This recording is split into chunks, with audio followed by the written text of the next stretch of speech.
주님께서 나에게 말씀하셨다. 너는 이곳에서 아내를 맡거나 아들이나 딸을 낳거나 하지 말아라.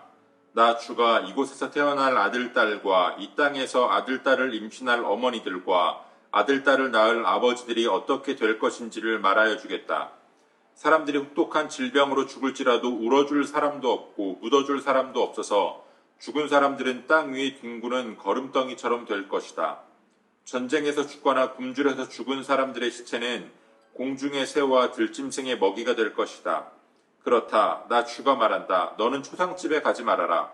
가서 곡하지도 말고 유가족을 위로하여 주지도 말아라. 이것은 내가 이 백성에게 베푼 평화와 사랑과 자비를 다시 거두어드렸기 때문이다. 나 주의 말이다.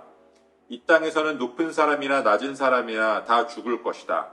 그러나 그들을 묻어줄 사람도 없고 그들의 죽음을 곡하여 줄 사람도 없고 그들이 죽어서 슬프다고 자신의 몸에 상처를 내거나 머리를 밀어 애도할 사람도 없을 것이다. 그때에는 죽은 사람의 유가족을 위로하려고 그들과 함께 음식을 나누는 사람도 없을 것이며 친부모를 잃은 사람에게도 위로의 잔을 건넬 사람이 없을 것이다. 너는 사람들이 함께 앉아서 먹고 마시는 잔치집에도 들어가지 말아라. 나 만군의 주 이스라엘의 하나님이 말한다. 나는 너희들이 흥겨워하는 소리와 기뻐하는 소리와 즐거워하는 신랑 신부의 목소리를 너희들이 보는 앞에서 너희 시대에 이곳에서 사라지게 하겠다. 그러나 네가 이 백성에게 이 모든 말을 전달하면 그들이 너에게 묻기를 무엇 때문에 주님께서 이토록 무서운 재앙을 모두 우리에게 선포하시는가? 우리가 주 우리의 하나님께 무슨 죄를 짓고 무슨 잘못을 저질렀단 말인가? 하고 물을 것이다. 그러면 너는 이렇게 대답하여라. 나 주의 말이다.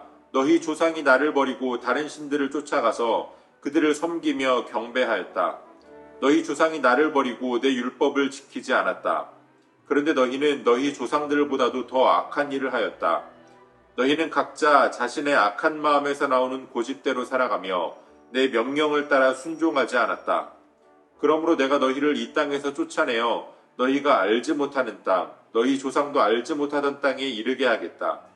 그러면 너희가 거기에서 낮이나 밤이나 다른 신들을 섬길 것이며 나는 너희에게 다시는 긍휼을 베풀지 않을 것이다. 아멘. 8월 7일 월요일 오늘의 매일 성경 본문 말씀은 예레미야 16장 1절로 13절까지의 말씀입니다. 하나님은 예레미야에게 이 땅에서 결혼도 하지 말고 자녀들도 낳지 말라고 말씀하십니다. 왜냐하면 하나님의 심판 앞에서 이제 유다 땅은 더 이상 소망이 없는 땅이 되었기 때문입니다. 사람이 죽어도 위로할 자가 없고 또 사람이 죽은 시체를 묻어둘 자도 없을 것이라고 말씀하십니다.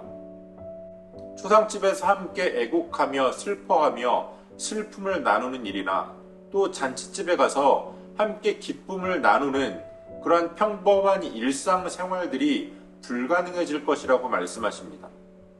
그러한 평범한 일상의 행복들을 그들이 보는 앞에서 그들의 세대에서 사라지게 하겠다라고 말씀하십니다. 하나님께서 이토록 무섭게 이들을 심판하시는 이유는 그들이 그동안 누렸던 모든 평범한 일상의 행복들이 하나님께서 그들에게 주신 것이었기 때문입니다. 그럼에도 불구하고 그들은 하나님을 떠났습니다. 그들의 조상들이 우상을 섬기면서 하나님 앞에 범죄했던 것보다 그들의 악은 더욱더 심각하다라고 말씀하십니다. 그들은 하나님께서 허락하신 땅에서 쫓겨나서 그들도 그들의 조상도 알지 못하던 땅에서 하나님이 아닌 이방신들을 섬기며 포로된 삶을 살아가게 될 것입니다. 하나님은 더 이상 그들에게 긍휼을 베풀지 않겠다라고 말씀하십니다. 우리들도 최근에 코로나 시대를 겪으면서 평범한 일상의 소중함을 너무나도 뼈저리게 느꼈습니다. 우리의 평범한 일상조차도 하나님께서 허락하지 않으시면 우리가 누릴 수 없는 굉장히 큰 복이라는 것을 우리는 깨달아야 합니다. 우리의 평범한 일상의 행복을 위협하는 우리들 안에 여전히 죄악과 우리들의 교만, 우리들의 고집이 남아있다면 그러한 것들을 하나님 앞에서 모두 다 깨끗하게 정리해야 합니다. 이제는 더 이상 그런 것에 미련을 두지 말고 오직 우리에게 허락하신 천국의 소망을 바라보며 하나님의 백성다운 삶을 살아가야 합니다. 오늘 우리가 살아가는 한 날 한 날의 삶이 하나님께서 주시는 평범한 일상의 복을 누릴 수 있는 그러한 저와 여러분들의 삶이 되어지기를 소원합니다. 오늘도 우리에게 주신 본문의 말씀을 몇 차례 더 읽으시면서 여러분들에게 개별적으로 깨닫게 하시는 하나님의 말씀을 묵상하시고 각자의 기도로 오늘의 묵상을 마치겠습니다.